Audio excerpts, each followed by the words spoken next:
Hi, welcome back to the Relationship Comeback Podcast. This is episode number 3, and we're bringing on half of the Sass sisters, Camille, Terry. Welcome to the show, Camille. How are you Thank doing you. today? Thank you. Happy to be here. Happy to be here. Do Mhm. anything fun with your Sunday?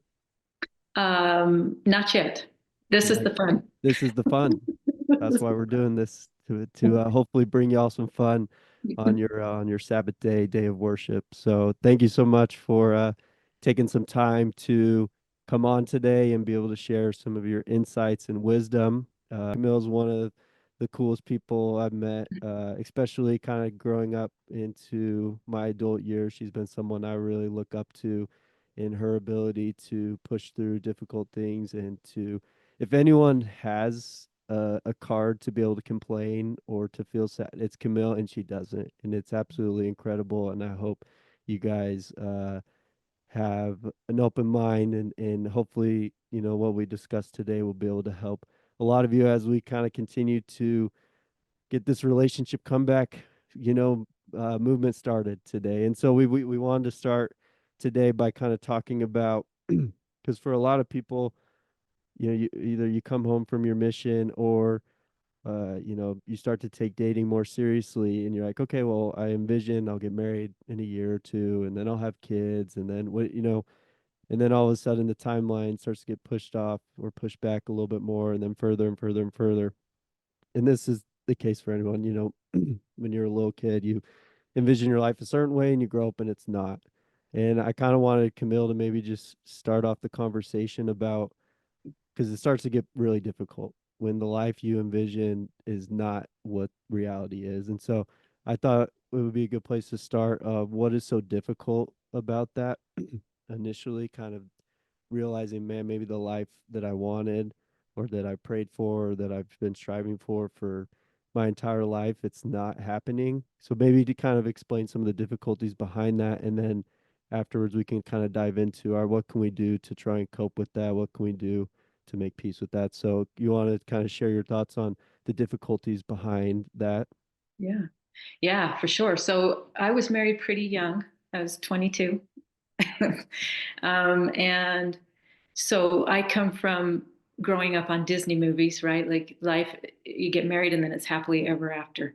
And so that was just kind of in my head and it was kind of headed that way. Like I was super, super happy. I was married to this guy that I loved and we were having these beautiful children and we bought our home and like life was just good. It was going exactly like what was playing in my head. Um, You're like, I then like this movie so far. This is yeah, it was great. a great movie. It was a great life. It ended up heading to divorce. And it was really, really difficult. And the place that I was at was one where um, there was just so much, there's so much fear in facing what was the reality of what Mm, was happening because I was in such this other place of this is where my life is going.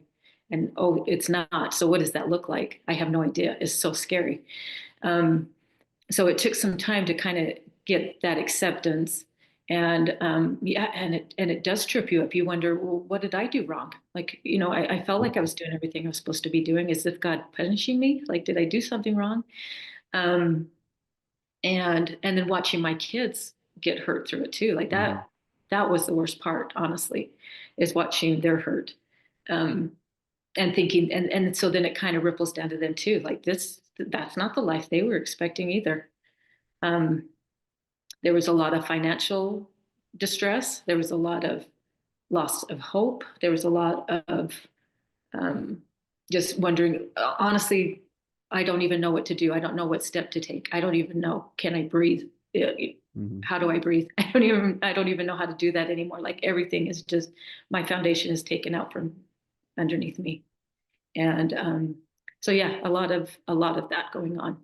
Um, One thing that, or I'm going to say the pivotal thing in that is I had a moment that was for sure revelation to me, like inspiration to me, is I had two choices. And I can either choose to be bitter, because if I get into the details of what happened, I have every right to be Sure. bitter and angry about what happened to me and my family. Or I could turn to God and go that route. And at that moment, I fell to my knees. I said, I need your help. And I think that was pivotal in my healing and in going forward.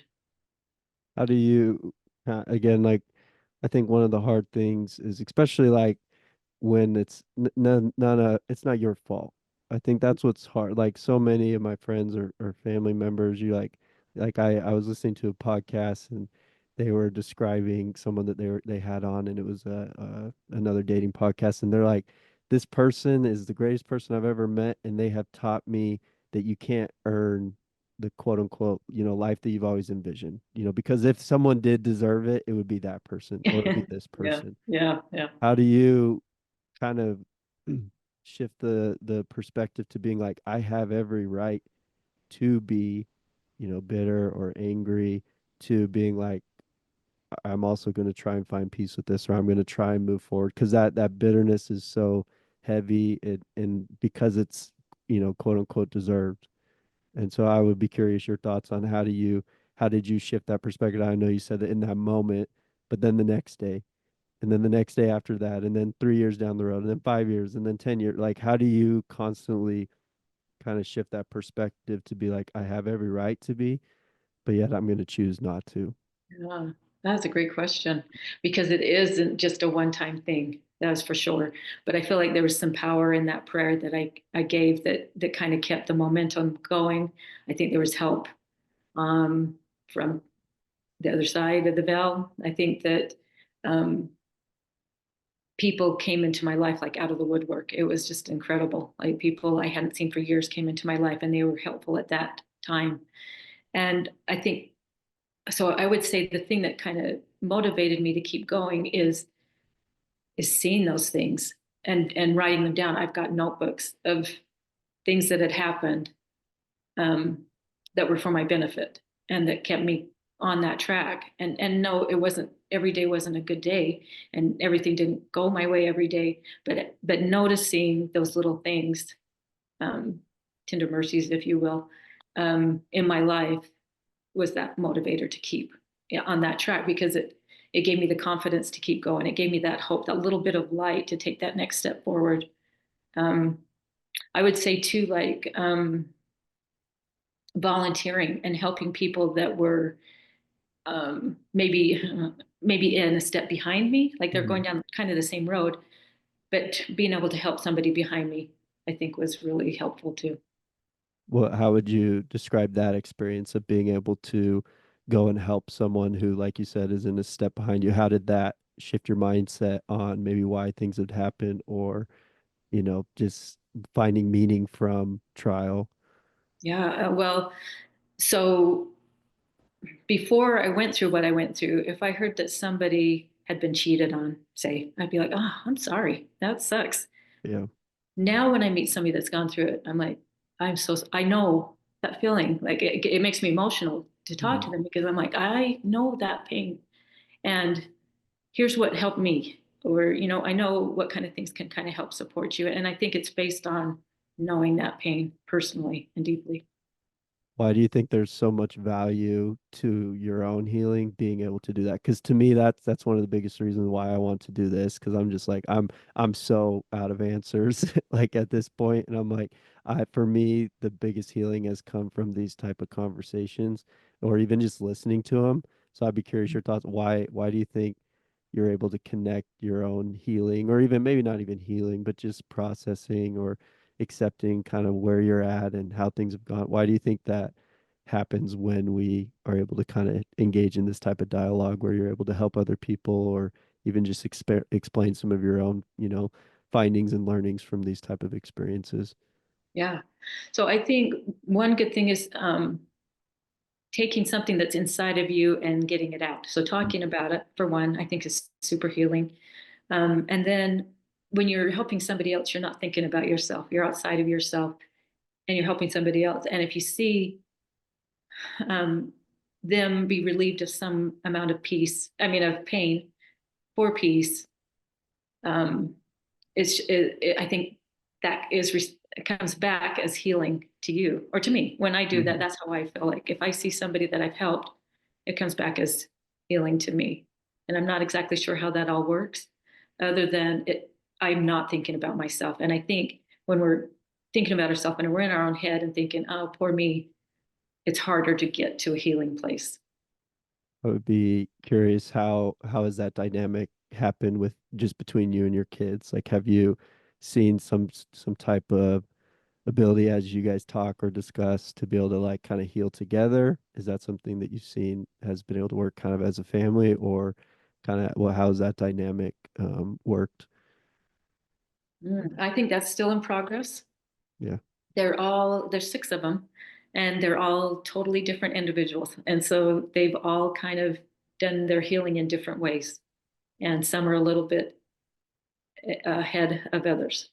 And so I think they do things together, just them. And I think that's healing to them. Like they're all in the same place. They all have that same history. They can all heal together.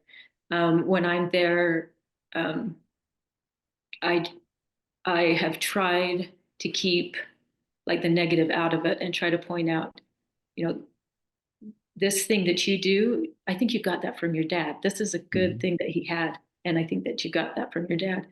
And I feel like that's important because in that situation, a kid is like, well, my dad did this. I've got his genes. Does that make me part Yeah. bad? And so um, it was important for me and still to bring out that positive side for them to help them to heal um, from that. But we'll sit down and we'll have conversations about it sometimes. And sometimes they'll ask me hard questions. And they're old enough now. When they were younger, I would do it differently. Right. But now that they're older, I'll say, okay, you asked me this question. Are you sure you want the answer? Because I'm going to give you the truth. And so we've had a lot of really open, hard conversations. But again, getting that out, it's almost like bringing the dark to the light. Hmm. When you bring that dark out into the light, then you can heal it. When you can see it, it's easier to heal it. Yeah, I mean, that's just one layer to being single that I just completely can't understand, is like, like for me, obviously I would love to have a family and kids and whatever, but then to go through that type of um, change of direction, but then not only have to worry about trying to heal yourself and get yourself in the right headspace, but to then, you know, be worried about six other, kids and trying to Yeah. help them. And so I just applaud you. I don't think there's a perfect way to do it. Like you said, everyone's their own individual and everyone's going to go at their own pace, but I love your insight there. I would be curious, maybe you can do two answers to this. Maybe for someone more my age, or, your kid's age, if they're in this, headspace of, all right, I'm realizing the life I wanted or the life I'm working towards is not happening. What advice would you give them? And then as well, maybe a follow up to someone maybe in more of your situation of, maybe it's a divorce or maybe it's a death of a spouse, but kind of where, maybe you're a little bit not that much older, again, like we said, like 3 or 4 years older than me. But what advice would you give them? So what would be your thoughts on those two? So someone you maybe closer to my age, it's probably more so focused on dating and not working out, and then maybe advice to someone maybe a little similar to your shoes. Okay. Um, oh, that's a hard one. Well, the thing that's coming to my mind, I think could go for both ages. Um, I think it comes down to, hang on, I wrote down a little note here. Sweet. Um, a basic question for me, and is I think you have to ask yourself, okay, do I believe that God exists? Like you have to answer that for yourself. Okay, if he does exist, is he all powerful and all knowing? Yes. Does he love me?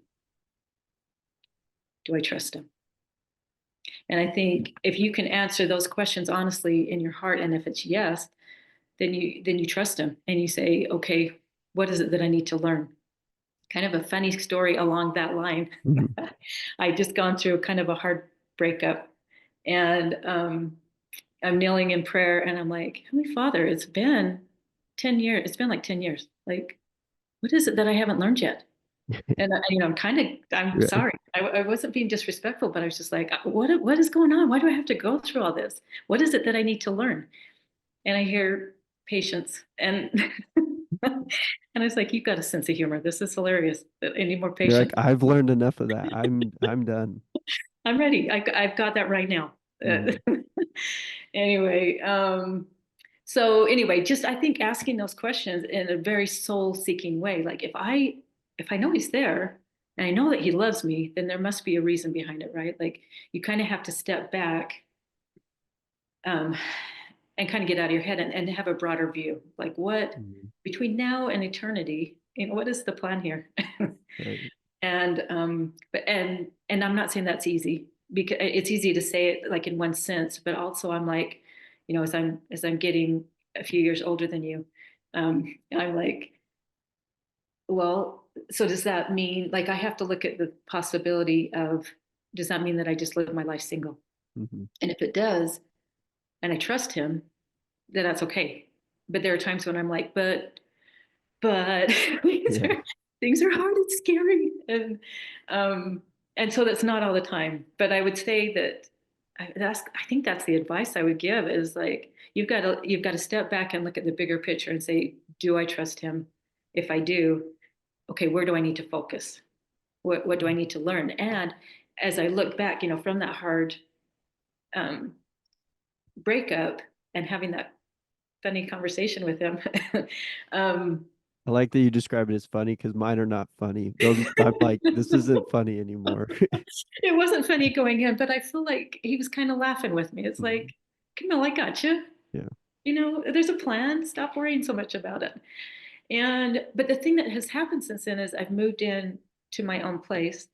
And that was a scary thing to me, thinking, how do I do this by myself? I've always had a house full of kids. Hmm. And that's just me. And it was really scary. But so looking back, I'm like, I'm totally fine doing that. Like I've learned some growth. There's growth that has happened since that time. And there's probably more that I need to learn. I don't know. But I don't know his plan. But I know that he exists. I know that he loves me and he's all powerful. And I trust him. Well, because like when you ask those questions, it kind of goes from easier answer to, like, do you believe that God is real? It's like most people probably be like, yeah, to some, and then it just goes up and up and up to the point of, do I trust him? And I Yeah. think, that varies to extent on where you fall on that spectrum of, do I really trust him? Because like I'll be in class or talking to people and you just put the eternal perspective stamp on something and it's supposed to make it feel better, and it doesn't always, but it should, in your Yeah. mind. Yeah. And you're like, well, I don't know if this still works. What would you say to somebody who maybe their trust in God's plan or the universe plan for them is very low?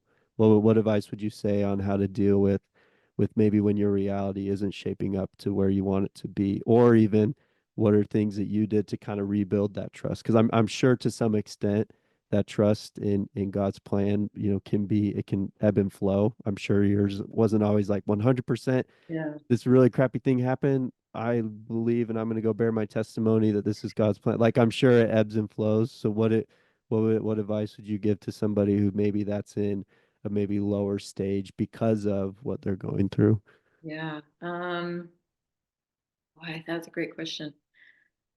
I would probably have them focus on gratitude, what they're grateful for. And I think sometimes you have to start out at like sometimes things are so rough, like you have to go back to the basics of, you know what, I can breathe. I'm so good at breathing and kind of build from there. Cause I've been to that point where I'm like, Hmm. there's nothing. But there always is. You can always find somebody that's in a worse case scenario than you. It's so easy to find somebody in that worst case. Um, so I would go to gratitude first, and that kind of helps you get to a better place of thinking. It like kind of for me, it grounds Hmm. me, and so then I can kind of think more logically because that thought is more of an emotional thought, right? Right. Like it's your emotions kind of taken off. Where if you can come back down and be a little bit more logical and say, okay, yeah, but look at what I have. Look at what I have, and I've been given. I think it puts you in a better mindset. For me, having a goal. So getting through school, that kept me busy because I always had another class I had to take, and I always had that next decision I had to make. And it just kind of took me step by step in another direction. And I feel like that's kind of how it goes anyway in life. I think life going the way you expect it to is an exception to the rule. I think most Right. people run into those walls and they're like, wow, what is that? What just happened? Um, so my advice would be focus on something else. Focus on a hobby you want to learn. Focus on you. Like what do I want to learn how to do better? Like, is it communicating? Is it what personally do I need to do to be a better person? For me, I would say working on yourself. Hmm. And for me, it was going to school and getting and learning. Like this, I'm going to sound like a dork, but I loved It's okay. You're on my show. No one can outdoor me. So but like taking anatomy and geology, it was just mind blowing to me. Like how anatomy, especially, like was just mind blowing to me. So getting more focused on these kind of things that are interesting to you and building yourself personally mhm. is But probably advice. At first, I'd give them a hug. right. Give a hug. They'd be Yeah. like, "I'm sorry, that Yeah. stinks." But yeah, so I'd say gratitude and then focusing on a goal or some way you want to improve. Well, I think even combining that with what you said of trying to help other people, like to me, Yeah, that seems yeah, like, all right, what can I control? Because I think for me, one of the hard parts is like, especially as a missionary, like I just fully relied on that God would figure out all of those details. And for the most part, he did. Like as a missionary, like it was just like, on a different level. And so I come home with kind of similar expectations that I can just kind of float around and he's just going to take care of the details. And for whatever reason, if you don't have that name tag on, that's that you don't have the same subscription plan or whatever. And so you're kind of yeah, now like, all right, I don't know what my role is now in where he steps in. And what you're kind of saying is just like it doesn't really matter. You just got to do what you need to do. So whether that's just I need to go out and help other people, I need to go out and make a change in my life, like you said, moving into your house or a career pursuit or something like that. So to me it's kind of like, all right, just focus on what you can control, and then whatever's supposed to happen, if your trust in that higher power is where it needs to be, then you're going to be like, all right, I can deal with whatever comes. yeah, absolutely. Because can you imagine if he controlled our every moves? Like that goes against everything about him. I would He I wants would be us. fine with it at this point. But look at all the learning you would miss out Yeah. on and growth. And so, as a loving Heavenly Father, like He's going to give us, He's going to be like, "What do you want to do? This is your life. You get from now to dead. What do you want to do?" And then I think He helps kind of direct, like OT. He totally directed me to OT, What is that? occupational Oh, therapy. okay. Yeah, going into my field, and but within that field, like he's left it to me, like how do you want to go, which direction do you want to go with this? And then he's just blessed me as I study on that and as I learn more about it and I can become more proficient at my job. um, then it blesses me and it makes my life richer Um, as a result. No, and I think it brings some like almost empowerment to Hmm. realize that there's maybe some things that aren't out of my control. Because I think Yeah, when your reality starts to break down of what you wanted it to be and it's not, you kind of lose, you feel like you're losing control pretty quickly of things.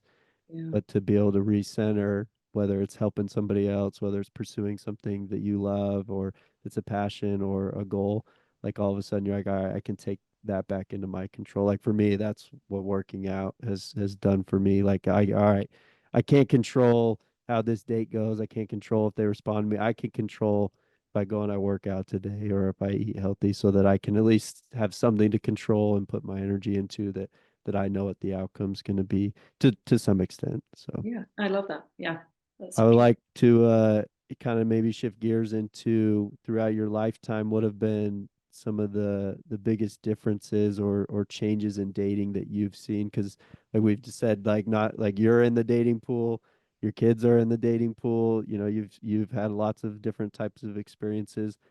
Maybe start with some of the good changes that you've seen. Actually, no, we should start negative and positive with that. But Negative. maybe some of the things that you've seen, you're like, this makes it really difficult. Oh, These okay, aspects of okay. the You dating don't want life. me to go back to when in high school when we talked on the telephone? Oh, you guys talked on the phone? We talked on the telephone, yeah.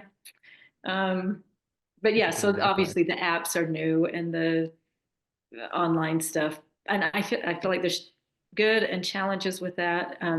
Like in my work where I'm in the schools, like how would I ever meet anybody that's single? Like, Right. so that opens things up, but also anybody that's been on those apps. It's a little scary. Especially, I don't know how it is with your age group, but with mine, it's pretty humorous, I guess. Yeah. I shouldn't say that.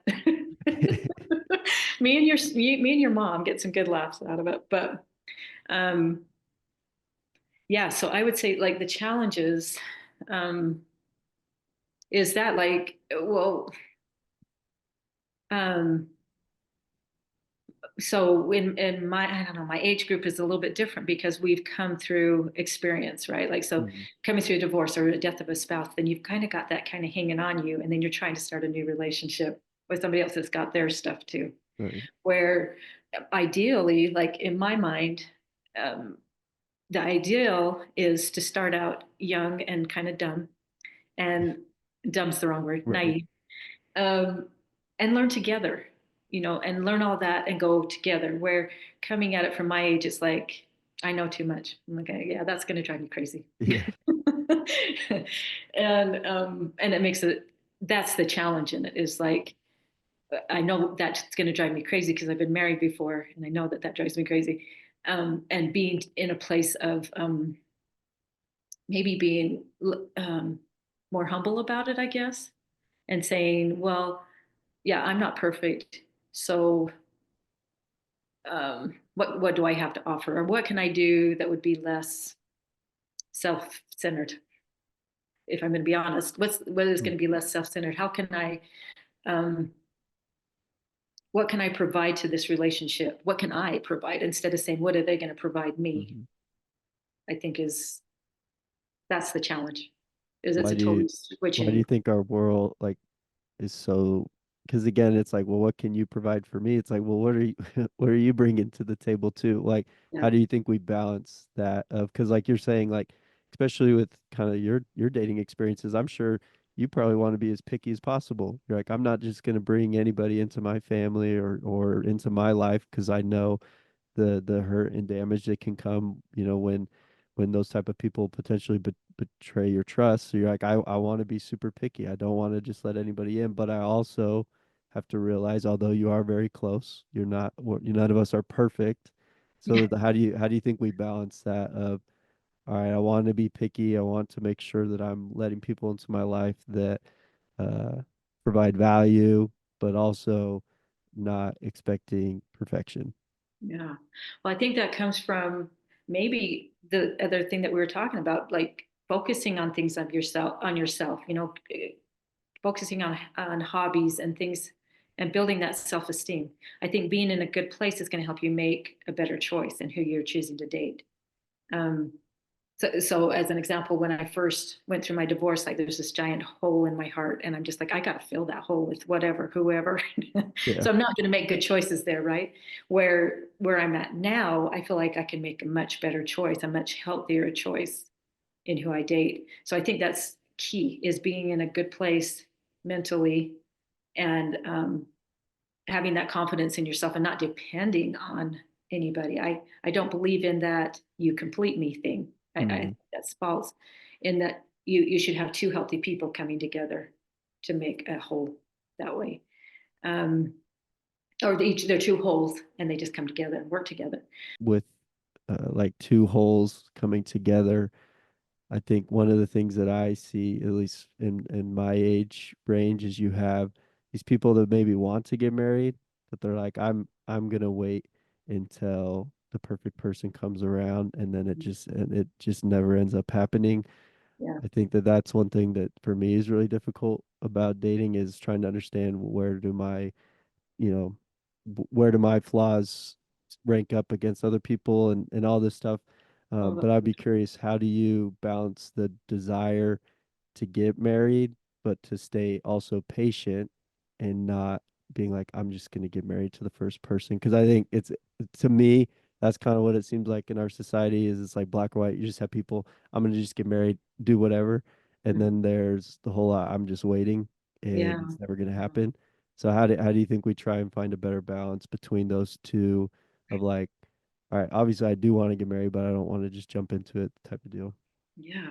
I think that's one of the disadvantages of our dating world right now is that there are these options, right? On the app, there's a ton of people that you can connect with.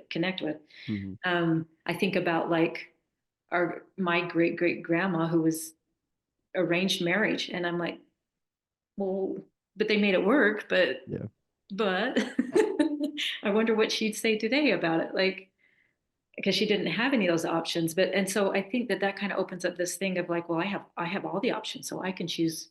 I can pick and choose what I want, and I think that's kind of a downfall. I think we have to realize that we're all human and we all have our downfalls. Um, and I think um, I, I don't know how to fix it though. yeah, Because I get that people want to have the best chance that they can have at this marriage thing.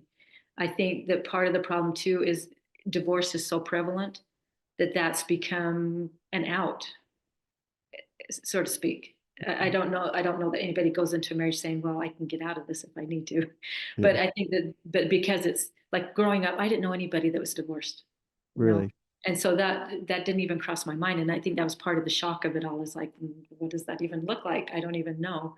Where it's a lot more prevalent now, and so I think that just kind of makes it harder for the commitment side of it.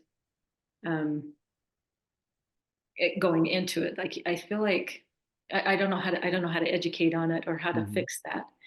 Um, but I think that that's the thing that we need to realize is the humanness of us all, and saying, okay, um, which of this human side of you can I live with? Hmm. Do you know what I mean? Like, and I don't even know if we can be that picky. I think honestly, at the end of the day, I think if there's two people that really want to make it work, they can make it work. They both together they want to make that work. I think they can make it work. Right. Um, but it's getting to that point of saying, okay, let's try this. See if we Yeah. can make it work. I worry a little bit about the lack of communication. And I think this goes across the board, my age, your age. Like the thing that concerns me is the ghosting. Like that is so frustrating to me. It is so disrespectful and cowardly to me. Sorry if Shots fired. but it is. I mean, it's just unkind and not helpful. And so I feel like if that's a way of getting out, Mhm. then that's kind of part of the problem too.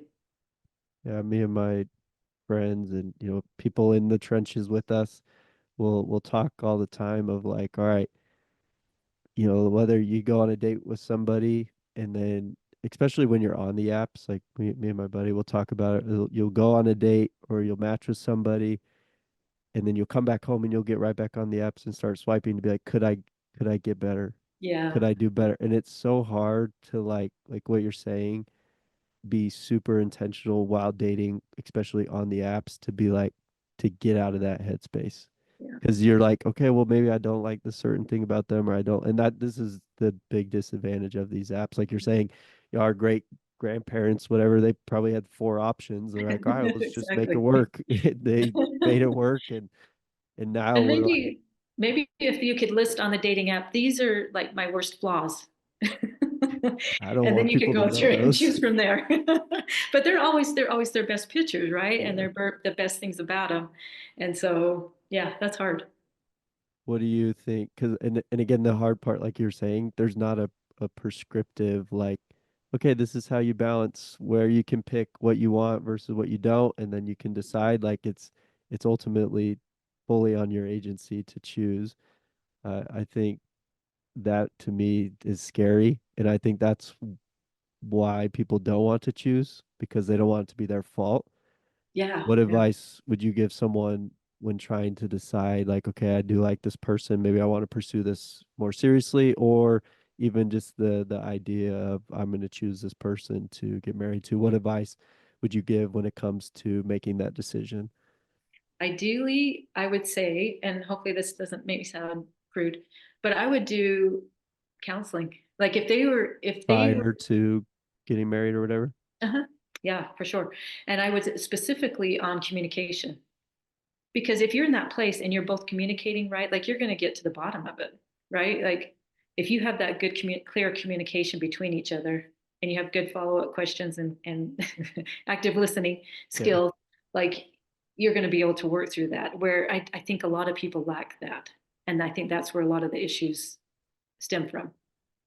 What But, are oh, what sorry. would you say are some of the important things that you need to learn how to communicate about? Maybe just to give a preview, or like what are some of those things that you'd be going to that type of counseling for? Like what can people be like, all right, I need to look at how I communicate in this way or about these subject. Like what would you say are important things? Like you got to be on the same page with how you communicate about these things or things like that.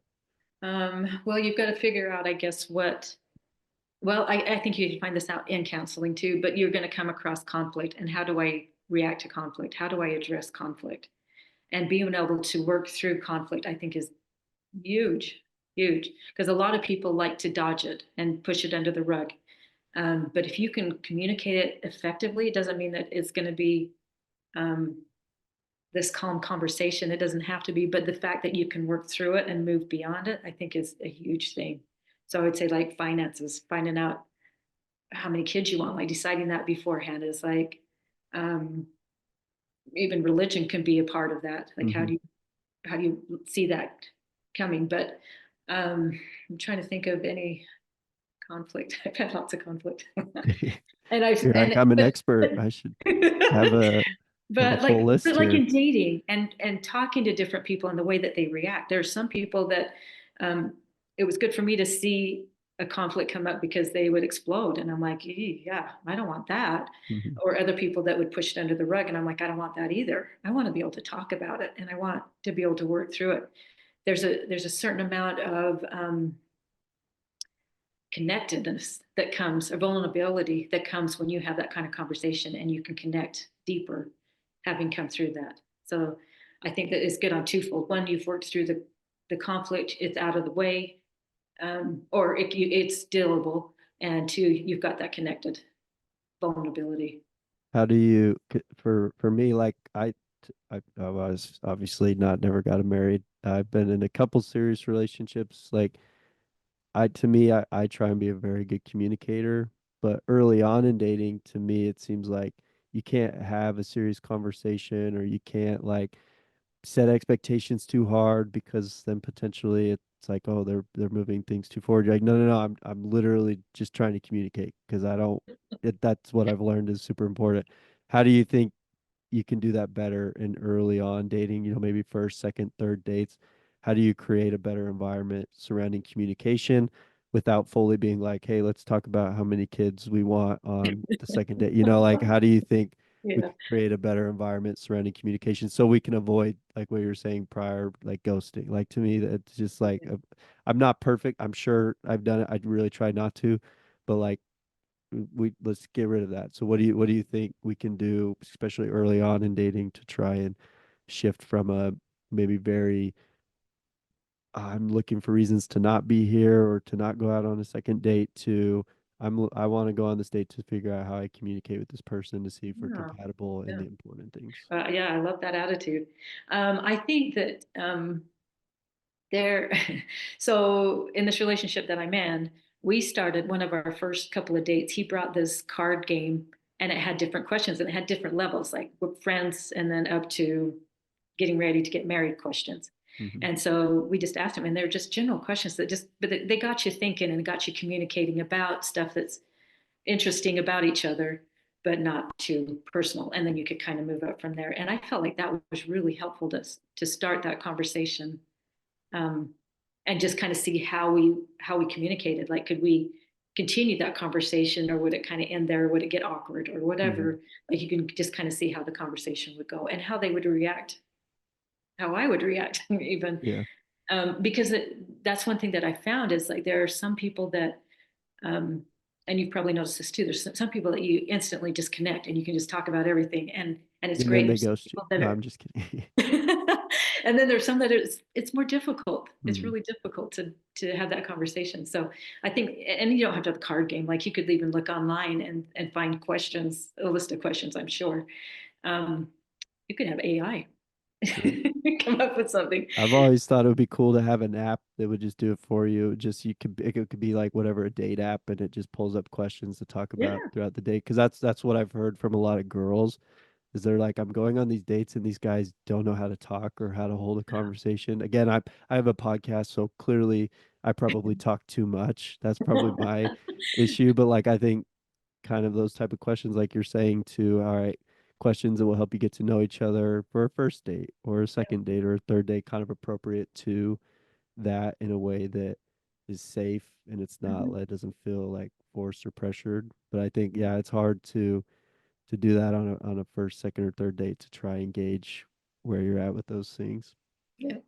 I would like to know kind of maybe wrap it up here in just a little bit, but what are some of just your overall thoughts on, whether it's just specific to dating or maybe being in a relationship or marriage, whatever it is, just relationships in general. What do you think we can do as a society to try and make relationships healthier, whether it's dating, marriage, all those type of things? What would be some of your thoughts on that? How can we shift the culture a little bit here? Because like you were saying with those apps, sometimes it's a little comedic. You're like, I feel like I'm in a rom-com without the romantic stuff. So how do we Yes. do that?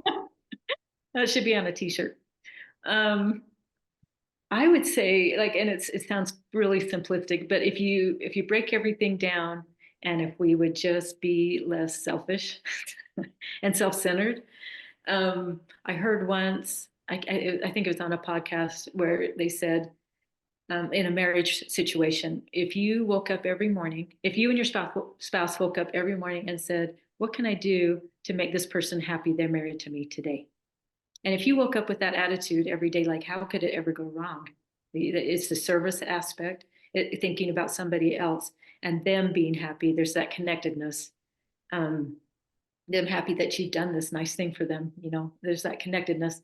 And I just don't see how things could go wrong. I mean, you're still going to have conflict Mhm. and stuff, but I think that's, if you're both focused that way, like I just feel like the success of that relationship is going to be very high. How And, could you bring that into dating, that and mindset? Maybe you're not dating someone specifically, or maybe you're going on dates with different people. How would you bring that mindset? Because I think to me that brings a lot of purpose. Having that be like every day I'm going to look for that. To me, yeah, what's difficult about dating is like I don't have that one person to put that energy towards. So I would yeah, be curious, what do you think we yeah. could do to try and bring a more selfless attitude to dating? Oh, that is such a good question. Um, it's a beautiful one. Like, I, I, the story that's coming to my head is kind of off, but it kind of will come back. I Perfect. I work with kids in elementary school. I work with special needs kids. We were walking down the hall. One of my special needs kids was crying. A little girl, she was crying. And the little boy that I was working with, he's got cerebral palsy, has a walker. He's walking down. He sees her crying, walks right up to her, gives her a hug, and he starts talking to her. And I'm in my head, I'm like, why are there not more of us doing that? Like we Mhm. see somebody sad and we're not just reaching out and making them feel better. So I think with that story, just thinking about like, um, I don't know, it does cause a lot of, it is a little more energy, but maybe looking at the date as um, more about them. So finding out more about them, like turning the conversation to them and making it more about them, taking it, I mean, they need to get to know you, but making it more about another person. So kind of that service Mhm. aspect of it.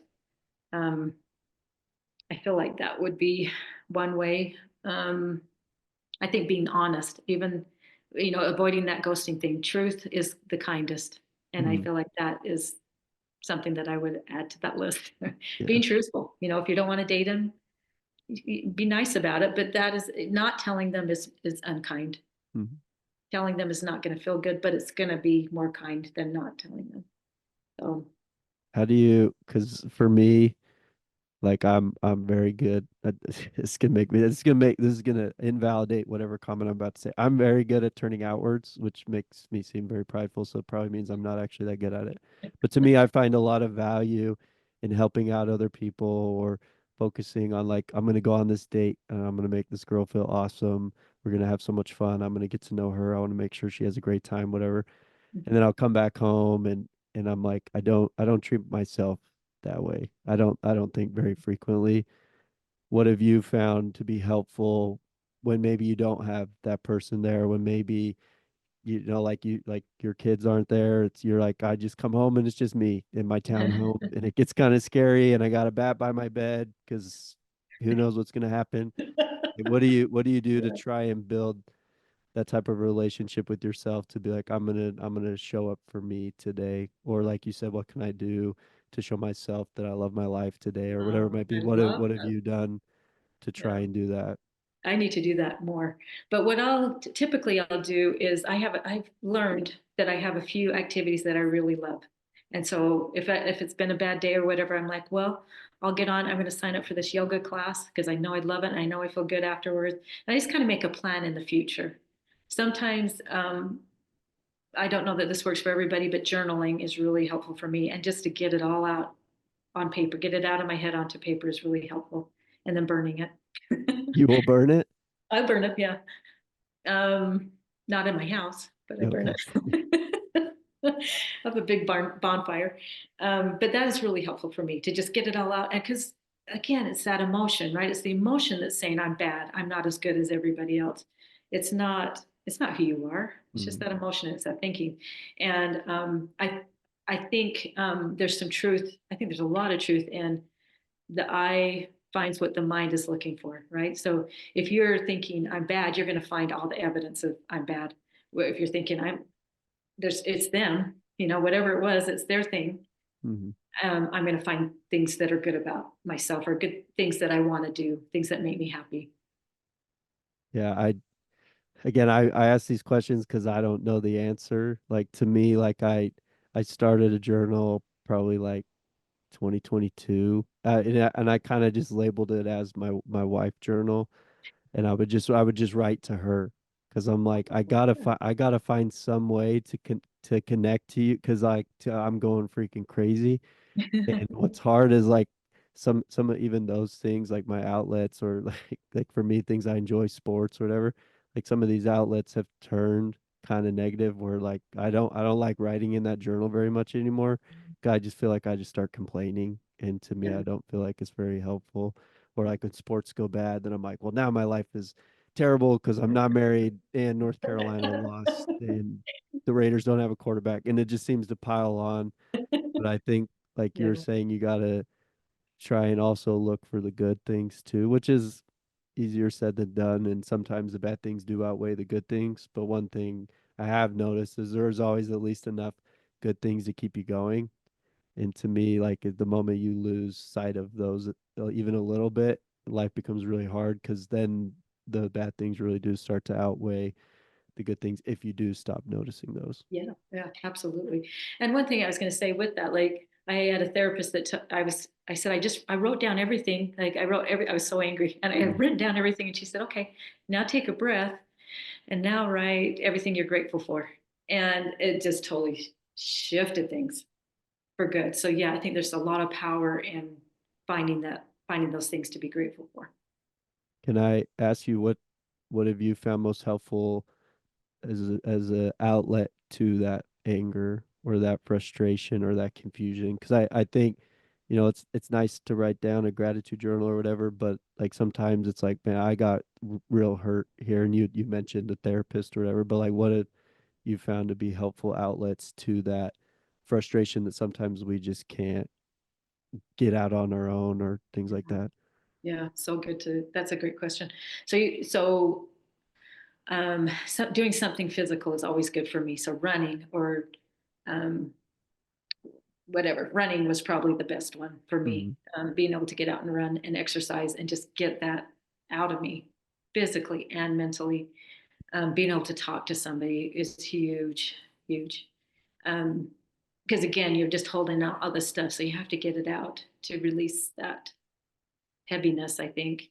Of course, prayer, um, and focusing on somebody else. I think we kind of keep circling Hmm. around that. Like, um, I'll reach out to my kids sometimes and talk to the grandkids. So like, hear what how their day was. You know, turning outside of of where my hurt is, but being able to talk about it and having somebody say, "Yeah, that's real," and I see that. You know what I mean? Like understanding that what you're feeling is real and it's painful, and knowing that that pain is normal and it takes time to get through it. Like not feeling like it has to be gone right now because I'm done with this. Like you have to work through it, You're and like, that's okay, I totally feel pain. I'm good now. Thanks. yeah. I'm I'll done. move Thanks. on. Let's get rid of this. Um, yeah, yeah, it's normal, and it takes time to work through it, but it gets better. Things always work out. It always just it gets better. No, I think, yeah, it's not easy, but again, that's the eternal perspective stamp that it doesn't maybe make you feel better, but it's true. Mhm. Where, all right, this stinks really bad in the moment, but at some point the pain or the intensity will subside. But I Yes. like how you bring up working out. Like to me, working out is a big stress reliever for that anger and frustration. I'll cry so much while I'm working out. That's why I work out at my parents' house because I'll just be like lifting weights. And it's just like the only way my body can express the frustration or anger is just to Mhm. now I'm working out and then I start crying and I probably just look like I'm crazy, but No, that's good. That's a I good totally release agree of with energy. that. To find something physical, like go on a walk or go on a bike ride or go to the Yeah. gym or play a sport. So Yes. Or music. Music is good too. see, yeah, and sometimes that makes it worse. I'll be like listening to sad Not music the and I'm love like, this is songs. not helping right now at all. Um, I think my last question for you would be if you could go to your 21-year-old self. So before you had gotten married and gone through these up and down life experiences that you've now experienced, what would be a piece of advice you would want to tell 21-year-old Camille to either make the next few years a little bit easier or advice or guidance? But like, what would you want to tell that version of Camille, which then in turn we can all internalize for ourselves of, all right, how can we best deal with this fun world of being single, reality not being what we thought it was? What would you want to tell yourself if you could go back? I would tell her that she's stronger than she thinks she is, that she can handle more than she thinks, and that God has her back. Like she's not doing this on her own. Um, I would tell her that that there is a plan, um, and you're going to learn a lot, a lot, a lot. Like I look back now um, with almost a sacredness of it, of of what I went through and what I learned um, through that time. And so I would try to assure her that she's not going to do this alone. Because I think that was the scariest part. And that um, to enjoy life, like not try to rush through it so quickly. Like it flies. Like Hmm. my kids are all grown up. I How did know. that happen? And I got grandkids. Yeah. And so to like, I would say to slow down and just enjoy these moments and just not be so stressed out about moving from one place to the next. Just enjoy where you're at. You don't get to be 21 again. Right. And so that would be my advice. What impact would that have had on you if you had that perspective from day one? Maybe let's say outcomes don't change of how things happen, but how would that have impacted how you handled certain situations? If you're Uh, like, I those things that I'm telling myself I had implemented or knew very firmly or held on to them, maybe tighter, whatever it might be. What do you think would have been the outcome of that and how you handled? I wouldn't have been so afraid. There was a lot of fear. Um, Accepting what was happening and moving forward was really really scary to me. So if I internalize that fact that you're going to be okay and to enjoy these moments, not the moments with my kids, Right. um, more. I don't know. I just think there would have been more peace through it than the turmoil that I experienced. And I think if I had internalized it, there'd be more confidence behind my decisions too. Yeah. No, I think that's one of the hardest parts about being in the situation. Like people that are married, they have unknowns, they have fears and all that stuff. But as a single person, yours are kind of public for everybody to see, like, oh, their fear is probably that they're not going to get married, or their fear is that they're going to die alone. And, Yeah. that fear is obviously out in the open and it's very real and it's hard. But like you're saying, to me, what I'm looking for is confidence to push through that, or Mhm. uh even peace or assurance that I can get through it. And I love the reminder that you said of like you are stronger than you think you are. Like I think all of us would love to go back and tell our younger selves, like if you were to go back and tell that younger self, like little Camille, like this is all you're gonna go through, and guess what? Like you're still gonna be awesome. You'd be like, no way. Like I would have tapped out. There's no way, you know. Or if I were to go back and tell 15-year-old Carter all the things you'd accomplish and do, you'd be like, are you serious? Like that's pretty Yeah. cool. Like Yeah. that maybe he's a little bit weird. Maybe he's done some weird thing, but you would be proud of yourself. And so number one, I think to achieve that, you got to give yourself credit for what you have done, Yeah. what you have gone through, to try and be like, all right, I want to make sure I give myself a pat on the back, because it's definitely not easy. Being single, it's not easy going through things on your own. And so I at least for me, I commend you for doing that. Again, I mentioned earlier, you're one of those people that I always view. I'm like, well, I know I'm not in it alone, when I'm sitting there alone at night, wishing I had a wife and 17 kids, running around, and it's just me and all my shoes. I'm like, well, I know that, Camille's there, and I Yes, think that absolutely. I think you're incredible, and I hope you know that you inspire me, and I'm grateful for your vulnerability and willingness to come on, and hopefully, or I know that if when our millions of people listen, that they'll definitely be inspired from your wisdom and experiences. So thank you for coming on. Thank you. Thank you for having me. Of This was fun. course. So make sure y'all hit the subscribe button. Make sure you follow us on any social media platform you can, TikTok, Instagram. We'll be on any podcast platform, Apple, Spotify, YouTube, all of it. Make sure you follow us at The Relationship Comeback. Camille, here's our catchphrase. I've tried it out twice, and we'll see if it still works. But this has been the Relationship Comeback podcast, where we learn to become the one so we can attract the one. We'll see you guys next time.